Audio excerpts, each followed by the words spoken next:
Welcome to this week's Hymn of the Week. This week we have ELW, the number here, 385, Good Christian Friends, Rejoice and Sing. This tune also is in the Christmas section, I'm sure you, well not tune, but words. We also have the Good Christian Friends, Rejoice. Even if you use the old text, Good Christian Men Rejoice and Sing, and Good Christian Men, it's the same thing. So it's neat to have that juxtaposition of the Christmas and the Easter, even if we consider them juxtaposing, they're kind of part of the same story. So we have that continuing, that joyful spirit. I don't know if that really connects to the text and the music. The text, we have Cyril A. Eglinton, who was an Anglican priest, actually. And what's interesting about him is he made Time magazine.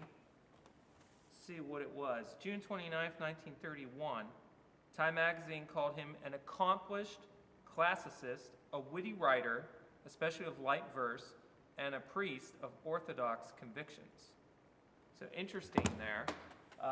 When you think about the text, if you have a chance to read it, and I encourage you to do that. When we look at the music, Melchior Vulpius from probably around 1610 or so, early 1600s, we have music that was discovered in a hymnal in Jena, Germany. And it came with the text of Gelobt sei Gott im höchsten Thron, which is praise be to God on the highest throne. So this text by Eglinton is I'm sure he was inspired by that text that Vulpius' tune was with, and the text was by Michael Weisse, the Gelobt sei Gott im höchsten Thron. Now, let's talk a little about the music.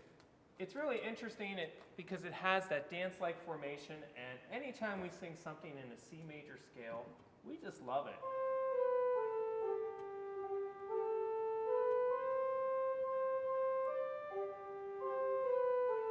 And technically there it's changing key, but the idea is that we're still singing within the scale degrees of the C.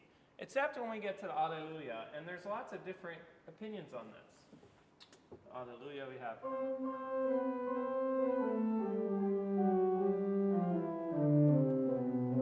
So, simple descending scale. Then we have the F sharp. Now, depending on how you look at it, I look at it as really a modulation or a secondary dominant going to the key of G.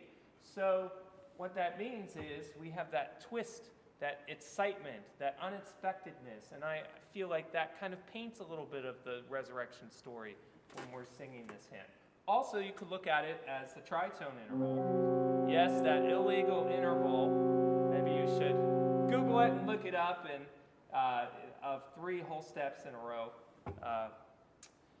The neat thing about that, if you take that interpretation, is that, well, no doubt about it, the resurrection was something that was surprising and unexpected, and pretty much defeated death. So you have this evil interval in there, but it's there that even if you consider it there because of the C earlier, you actually have it in the accompaniment. You can see right there. It still reminds us that Jesus has defeated death. So I like to play this with a spirited dance. Everything on Easter I play a lot faster than normal. So I'm just giving a heads up about that. And I'll be having brass, so I'm going to play some of those arrangements with them. Here is the hymn.